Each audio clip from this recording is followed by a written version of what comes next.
Ahí está la maestra recibiendo a todos los niños que van a su hora de estudio de la palabra para ellos, especialmente para ellos. Así que los despedimos a su hora de escuela. Tienen un par de sorpresas también, así que la van a pasar bárbaro. Amén. Me gustaría ir también. El día de hoy, el mundo entero, o gran parte del mundo, celebra las Pascuas.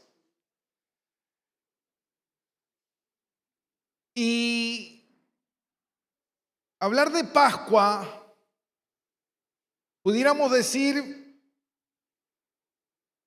felices los pascuales. ¿Cuántos pascuales hay acá?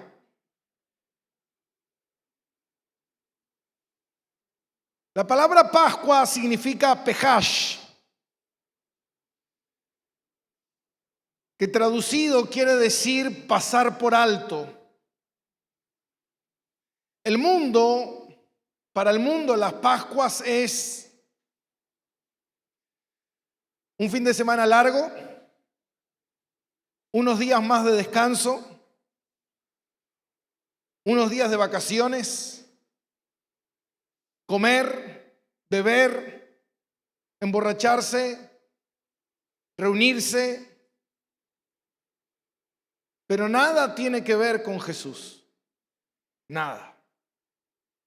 Por eso el pastor Billy Graham decía una gran verdad. Dios no quiere que usted celebre una Semana Santa, Dios quiere que usted viva una vida santa. Porque de nada sirve, mi hermano, querer adoptar costumbres si esas costumbres no están fundamentadas en una verdad tangible que transforme mi vida. No sirve. Por eso, cuando nosotros empezamos la semana pasada con esta serie, Convicción de Pecado, tiene que ver con esto, con las Pascuas, con lo que eso significa. El cristiano debe celebrar las Pascuas, o las Pascuas era una celebración judía. En realidad, cuando nosotros decimos felices Pascuas, nosotros lo que estamos diciendo, bienaventurado los pascuales, bienaventurado el Pejash, bienaventurado los que son libres del castigo eterno. Celebrar las Pascuas no es una vez al año. Por eso antiguamente la iglesia, cuando se empezó a reunir los días domingo, no los días sábados, porque era un nuevo pacto y recordando el momento donde Jesús resucita, la iglesia se empezó a reunir los días domingo, celebrando cada domingo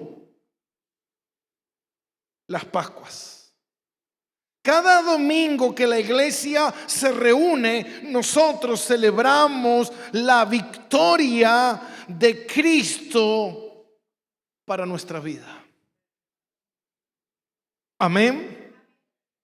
Por eso, celebrar las Pascuas no es solamente una vez al año. Celebrar las Pascuas es todos los días, o cada domingo que nosotros venimos, o cada momento que nosotros compartimos la cena del Señor, nosotros estamos celebrando que el castigo pasó por encima de nosotros y Cristo recibió ese castigo. Ahora la pregunta es, ¿nosotros sabemos lo que celebramos? ¿Nosotros entendemos lo que esto significa? Y en el día de hoy, la convicción de pecado, que es nuestro título, yo le puse como subtítulo, le puse el sustituto. Y así como nosotros vimos en la reunión pasada, que iniciamos sobre el estudio de la amartiología, que es el estudio del pecado, nosotros vimos la semana pasada cómo esta palabra, la palabra pecado, arruinó no solamente a la humanidad, sino al cosmos, al universo entero. Toda la tierra fue afectada por causa del pecado. Pudimos ver que cuando Dios creó todo lo que Dios creó, Dios lo creó y al finalizar Dios vio que era bueno.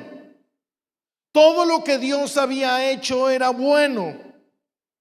Y Dios puso a Adán y Eva en el huerto y le dio la habilidad de escoger entre el bien y el mal. ¿Ustedes saben lo que sucedió? Dios, que es un Dios justo, estableció que si ellos comían del fruto del árbol que Él les mandó que no comieran, las consecuencias serían terribles. El pecado vendría y con el pecado la muerte, y a partir de ese momento Adán y Eva y todos los descendientes de Adán y Eva morirían de la misma forma. Y acá es donde nosotros entramos en el día de hoy, en el punto donde muchas personas caen en el error de pensar: si Dios es bueno, si Dios es bueno, ¿por qué el hombre recibe el castigo por el pecado? Si Dios es un Dios bueno, ¿por qué tenemos que sufrir? Como hablaba Eliel al principio, ¿por qué hay dolor? ¿Por qué hay muerte? ¿Por qué hay sufrimiento? Si Dios es un Dios bueno, ¿por qué la maldad del mundo no se termina?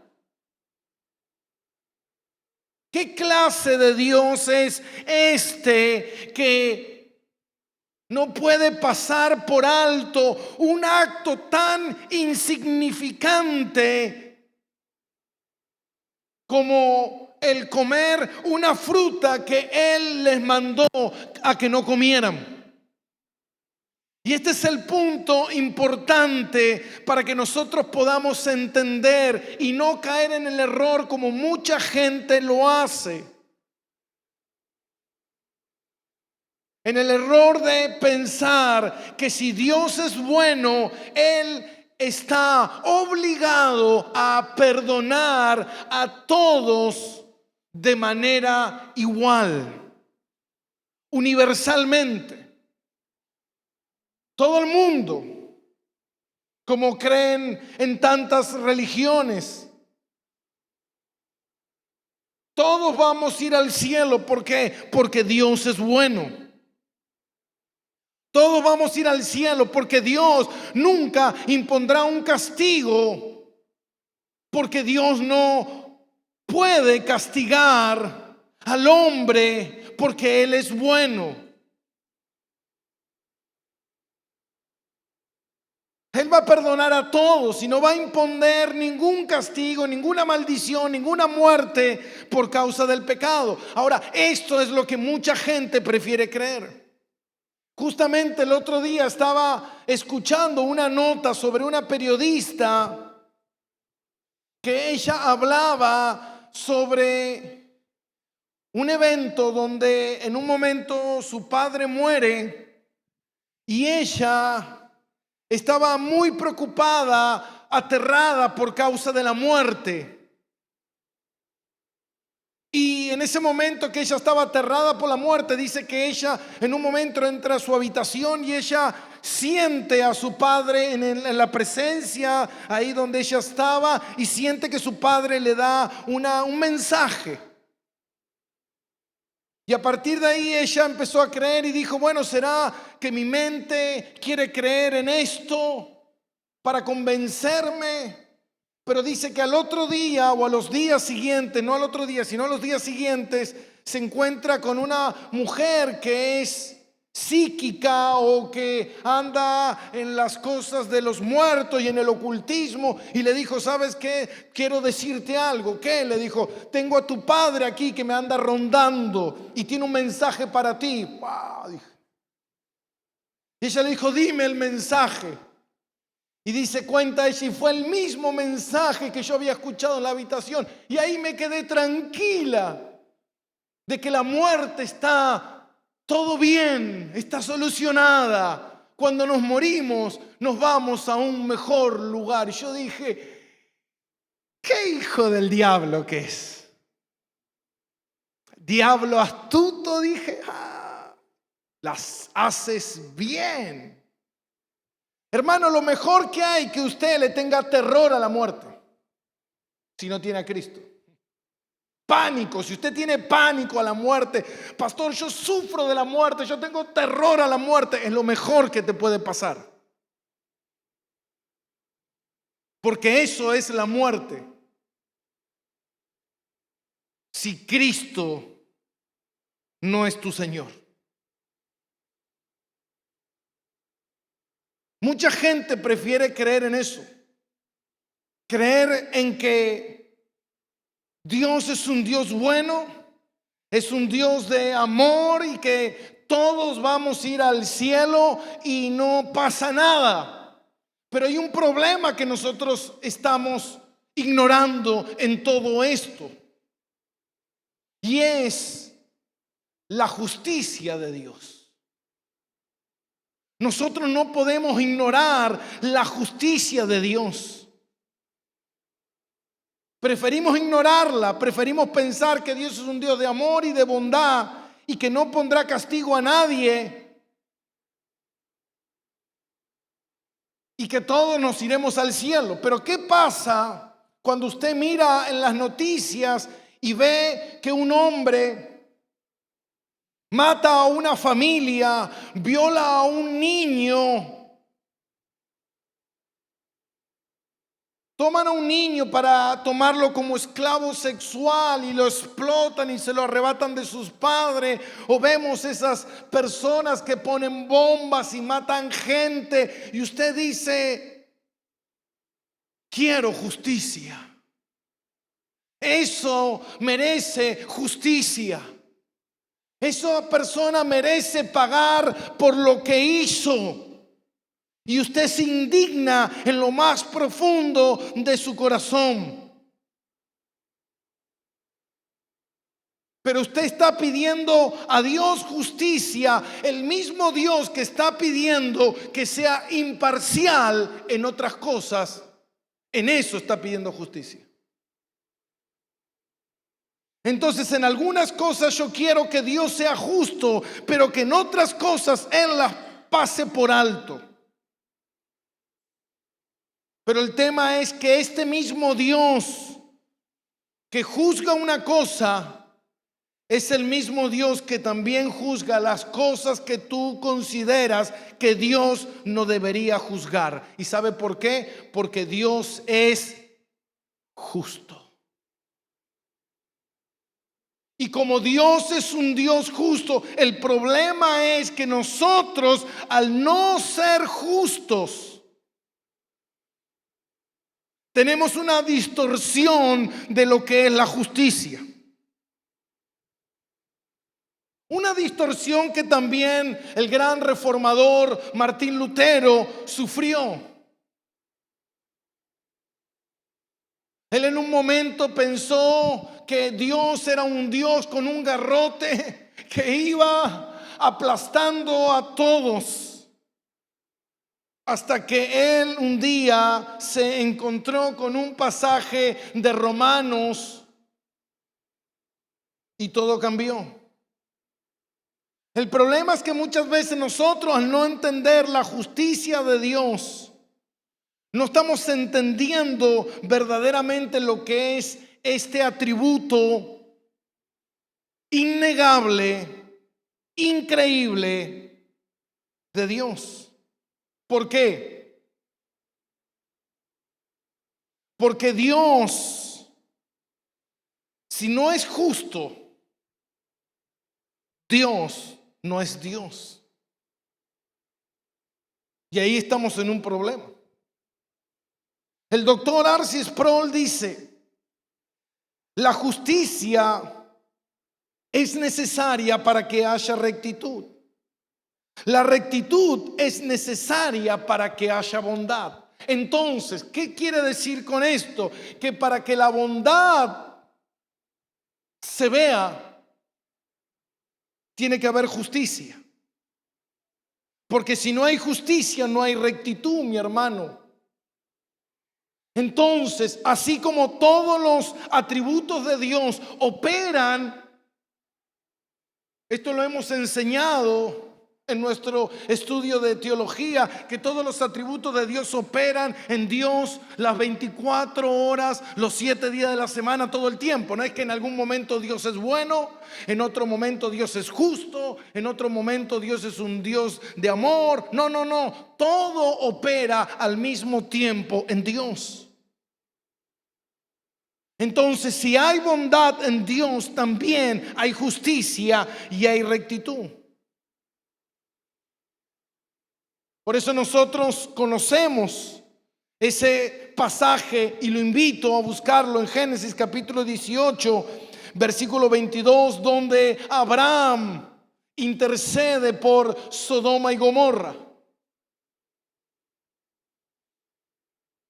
Y dice así, Génesis capítulo 18, versículo 22. Y se apartaron de allí los varones y fueron hacia Sodoma, pero Abraham estaba aún delante de Jehová. Y se acercó a Abraham y dijo: ¿destruirás también al justo con el impío? Mire que Abraham, qué pregunta. ¿Destruirá Dios al justo con el injusto? ¿Meterá Dios todo en la misma bolsa? Versículo 24.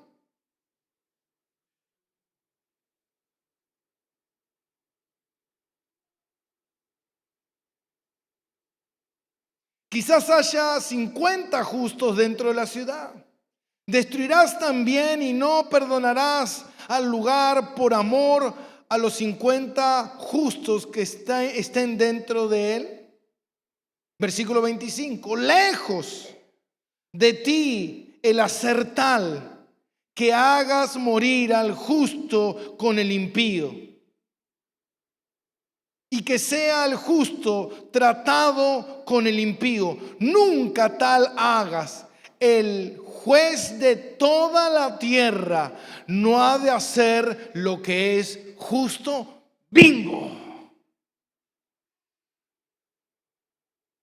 Abraham da en el blanco y dice: el Dios justo y juez de toda la tierra ha de hacer lo que es justo, porque es imposible que Dios no sea justo. Este juez justo destruirá al justo con el impío. Nunca, jamás. Nunca Dios pudiera hacer eso. Porque en el momento en que Dios haría eso, Él dejaría de ser justo y pasaría a ser injusto. Y la palabra injusto significa alguien sin justicia. Y alguien sin justicia es alguien sin rectitud. Y alguien sin rectitud es alguien sin bondad. Es imposible que Dios sea injusto. Dios es un Dios justo. Y en su justicia Dios pagará a todos conforme a su rectitud. Dios es un Dios bueno y justo que impone obligaciones. Esas obligaciones es obedecer su ley perfecta. Dios es un Dios justo que impone obediencia a su ley perfecta.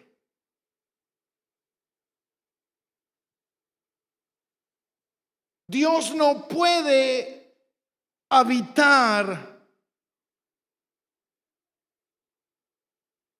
con el injusto, porque Él es justo. Dios no puede existir con la injusticia, porque Él es santo, siempre santo. Entonces nosotros estamos obligados a cumplir la ley moral de Dios. Algo que cuando Adán y Eva fallaron, nosotros nunca hemos poder lograr. Nunca. Por eso dice la palabra de Dios en Romanos 3:23, por cuanto todos pecaron. ¿Cuántos pecaron? Nadie dio al blanco, ¿se acuerda? Por cuanto todos pecaron y están destituidos de la gloria de Dios. Todos están destituidos de la gloria de Dios. Ahora, el punto es ¿por qué? ¿Qué es destituido de la gloria de Dios? Separado de Dios.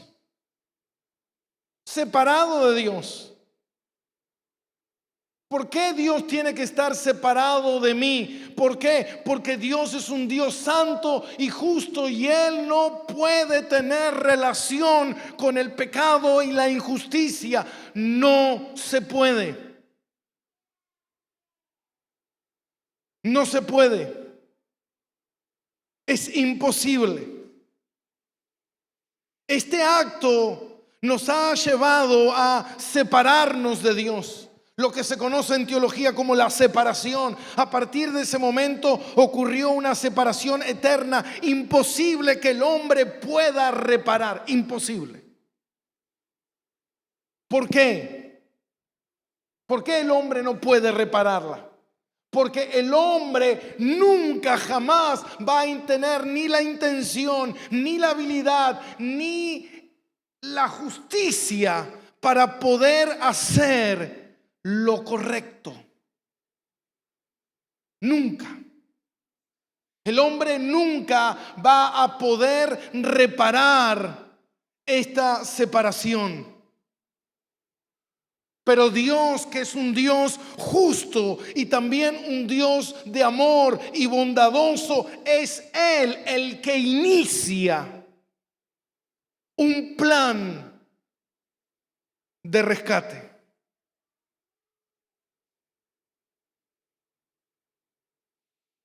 Ese plan de rescate nunca puede violar la justicia de Dios, porque Dios demanda justicia. Nadie en el universo puede estar delante de Dios sin ser igual a la justicia de Dios. ¿Está acá conmigo? Nadie puede estar delante de Dios sin tener la justicia de Dios. El pecado no tiene cabida delante de Dios. Por eso nosotros vemos en Mateo capítulo 27, versículo 46, a Jesús en el momento en que Él está crucificado en el madero.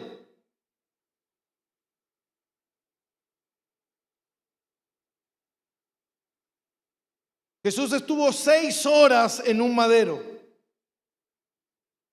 A Jesús lo crucificaron a las 9 de la mañana, o como dicen los judíos, la tercera hora del día. Y Jesús estuvo 6 horas hasta las 3 de la tarde, o la 9ª hora, según la Biblia, como usted lo tenga.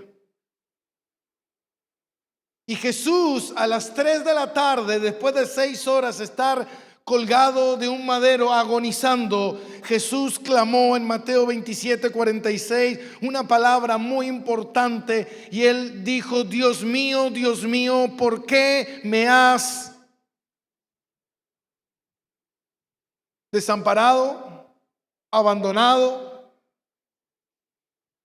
¿Por qué?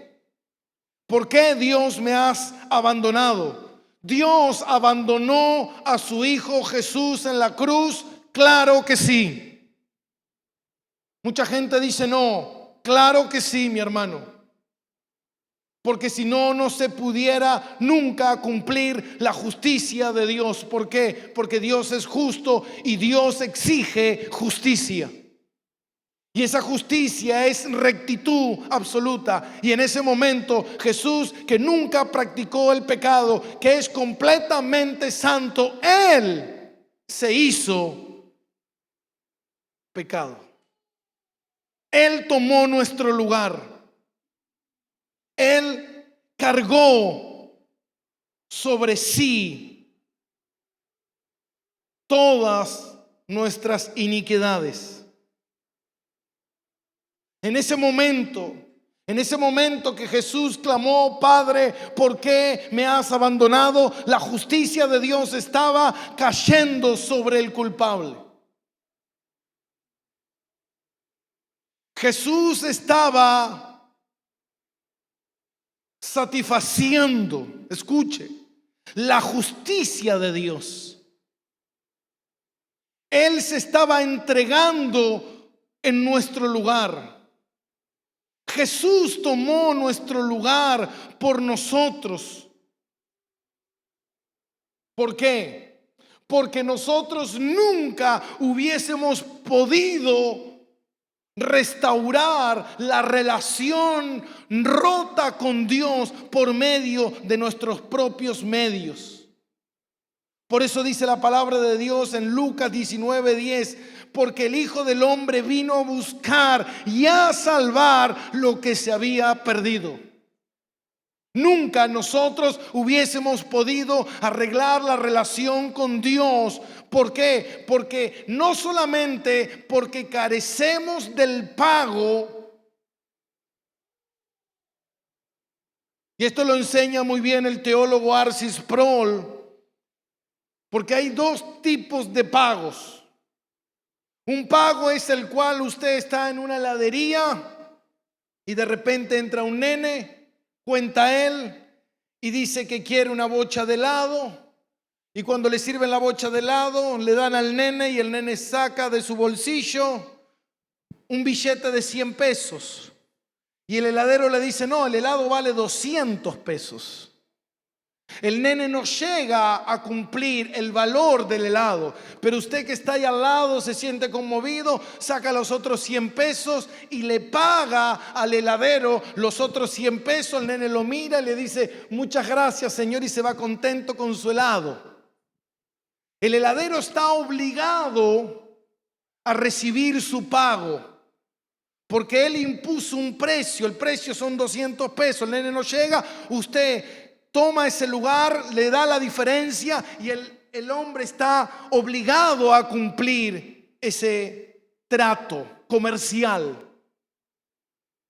Pero en nuestro caso no es así. Arcis Sproul dice: imagínese que este nene entra a la heladería, el heladero se va al fondo a buscar el helado, el nene pasa por detrás del mostrador, se carga la bocha de helado, le roba al hombre y sale corriendo, y cuando sale corriendo el hombre lo atrapa. Usted saca los 200 pesos y le dice, tome, yo pago el helado por él. Pero este hombre es un hombre justo. ¿Estaría bien si este hombre toma los 200 pesos y deja ir al niño? ¿Sería justo eso? Porque el niño no solamente él debe los 200 pesos del helado, él violó una ley que es la ley moral de Dios. No robarás. ¿Se da cuenta, mi hermano? Eso es lo que Cristo hizo por nosotros. No solamente Él pagó los 200 pesos del helado, sino que Él también cumplió la justicia que nosotros no podíamos cumplir. Porque Dios exige justicia. Nosotros, en el momento en que pecamos, estamos completamente perdidos. Nunca más podríamos haber alcanzado salvación por nuestros propios medios. Estamos en completa oscuridad, destinados al destierro y al infierno por siempre. Hace unos días yo compartí en mi estado una frase de ¿quién entregó a Cristo a morir? No fue Judas por dinero, tampoco Pilato por miedo, ni los judíos por envidia, sino que fue el Padre por amor. Por amor. Ahora la pregunta que nosotros debemos hacernos cuando celebramos Pascuas y entendemos esto, la pregunta es ¿por qué Cristo tuvo que morir? ¿Por qué es necesario que Cristo muriera? Por eso nosotros tenemos que entender muchos conceptos que hay errados dentro de la iglesia, como la gente que dice la sangre de Cristo es la que me perdona. Entonces, en una oportunidad, un gran pastor hizo una pregunta y dijo, si la sangre de Cristo es la que nos perdona, ¿no era suficiente que Cristo viniera y se pinchara un dedo y derramara unas gotas de sangre para perdonarnos de nuestra condenación? Ya que decimos que la sangre es la que nos perdona, ¿no es lo mismo unas gotas de sangre? Pero en el término teológico correspondiente, antiguamente, cuando se hablaba de la sangre, como dice la palabra en Levíticos, que la vida está en la sangre. Cuando se hablaba del derramamiento de sangre, no se hablaba de un derramamiento de sangre, sino se hablaba de la pérdida de vida. Y cuando nosotros hablamos de que Cristo derramó su sangre, significa que Él derramó su sangre hasta perder su vida. Porque si no, nunca pudiera haber cumplido, satisfacer la justicia de Dios. Ahora la pregunta que nosotros nos hacemos es, ¿por qué Cristo? ¿Por qué Cristo tuvo que morir en mi lugar? Él era el único que podía satisfacer la ira y la justicia de Dios por nuestros pecados. El único que podía hacer eso. Dice la palabra de Dios en Romanos, capítulo 1. Versículo 17. Y este fue el pasaje que leyó Lutero.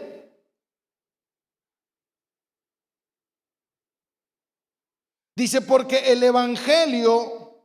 en el Evangelio la justicia de Dios se revela por fe y para fe, como está escrito, más el justo por la fe vivirá.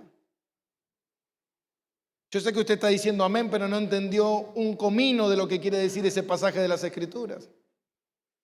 Lo que quiere decir ese pasaje de las Escrituras es que el Evangelio revela la justicia de Dios.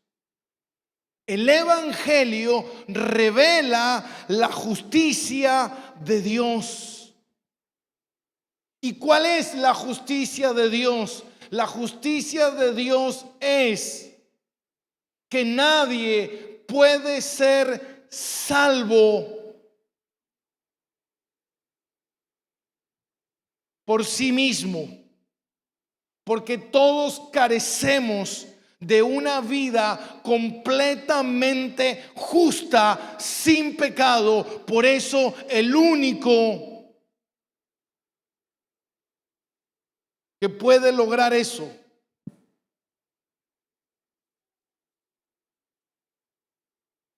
y cuando la gente dice que Dios es malo, ¿usted está seguro que Dios es malo?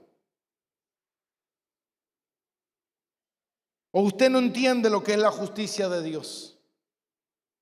Por eso dice en Isaías 53:4, ciertamente llevó Él nuestras enfermedades, sufrió nuestros dolores, y nosotros le tuvimos por azotado, por herido de Dios y abatido.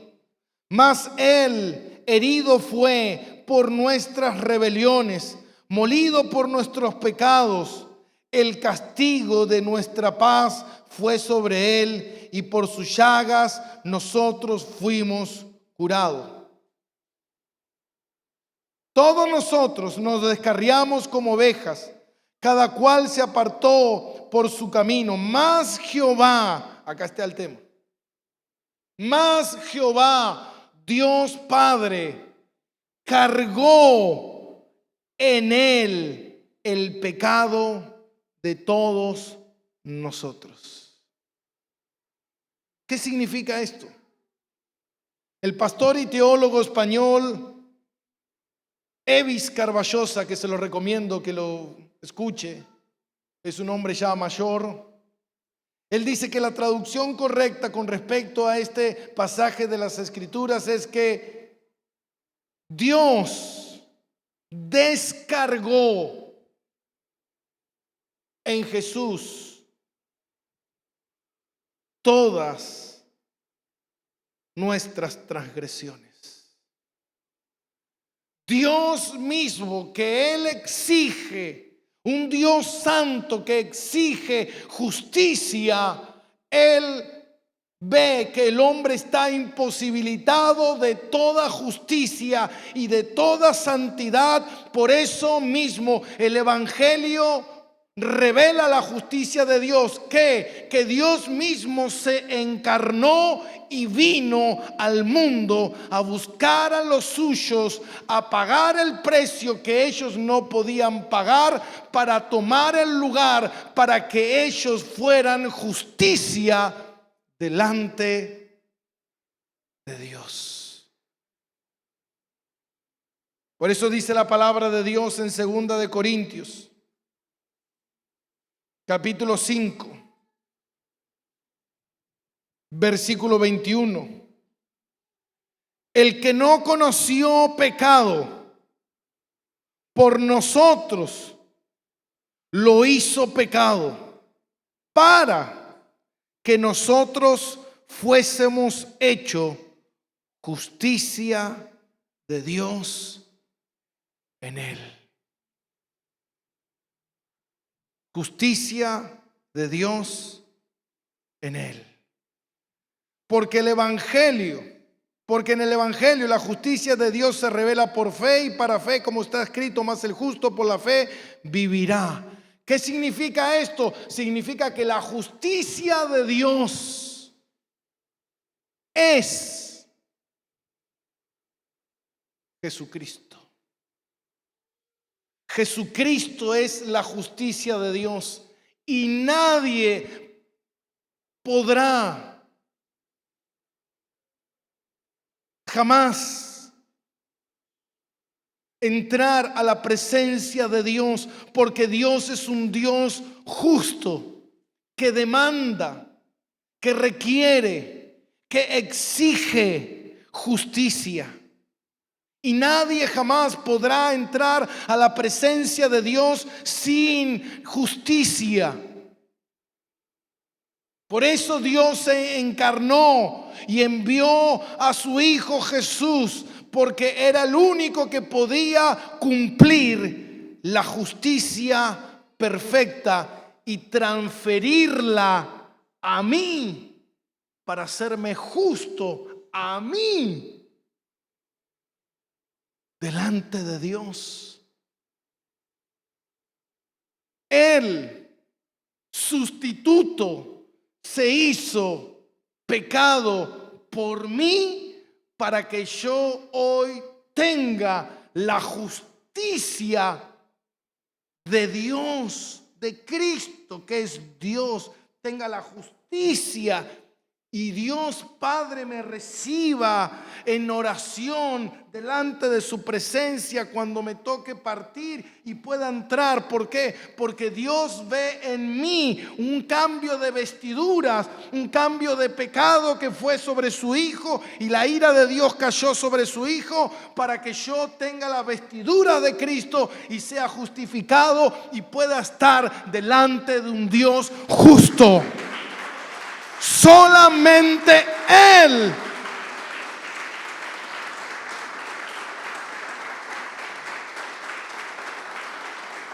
pudo hacer eso. Por eso en el estudio de teología, el estudio sobre Cristo es cristología. Y en el estudio de Cristo, de cristología, que vamos a enseñar este año, se enseña sobre los oficios de Cristo. Y uno de los oficios de Cristo es el sustituto, el segundo Adán, el que vino a salvarnos. Y con esto quiero terminar. Porque también en el estudio de la cristología nosotros encontramos los títulos y nombres de Jesús. Y así como en el Antiguo Testamento nosotros encontramos a Dios Padre con muchos títulos y muchos nombres, como Adonai, Shalom, Elohim, también Cristo tiene nombres y títulos, y muchos dentro de la palabra de Dios. Escuchaba justamente un comentario de un pastor que comentaba que en un evento muy importante que se hizo, invitaron a uno de los teólogos más grandes, y cuando subió a compartir el mensaje, él lo único que hizo fue recitar los títulos y los nombres de Jesús por 45 minutos. Y no dijo más nada que eso. Porque eso es más que suficiente, mi hermano. Y yo me tomé el atrevimiento de anotar algunos, unos más de 50. Pero imagínense que así podemos estar por más de 45 minutos. Jesús, el Salvador. Jesús, el Redentor. El pan de vida. El Señor. El Creador. El Hijo de Dios viviente. El Hijo unigénito. El Hijo amado.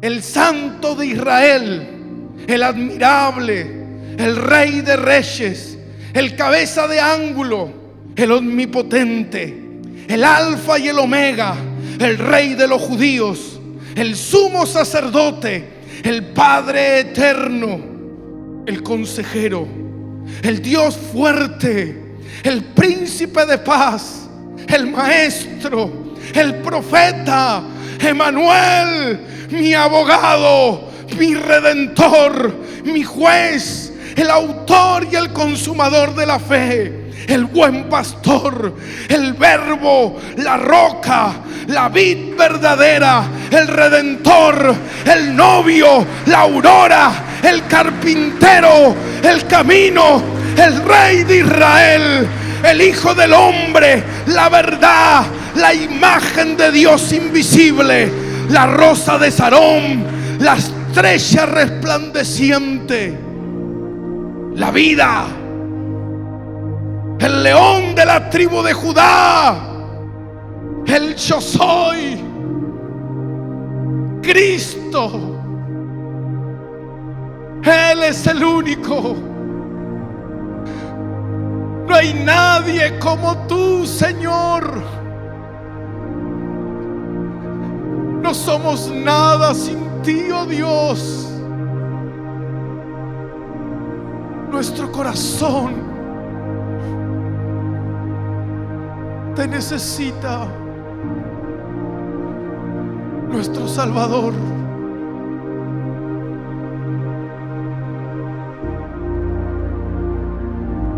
Y un título que me guardé para el final: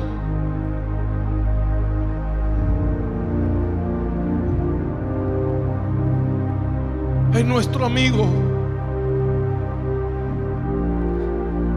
el que pone la vida por ti. Oh Señor, gracias.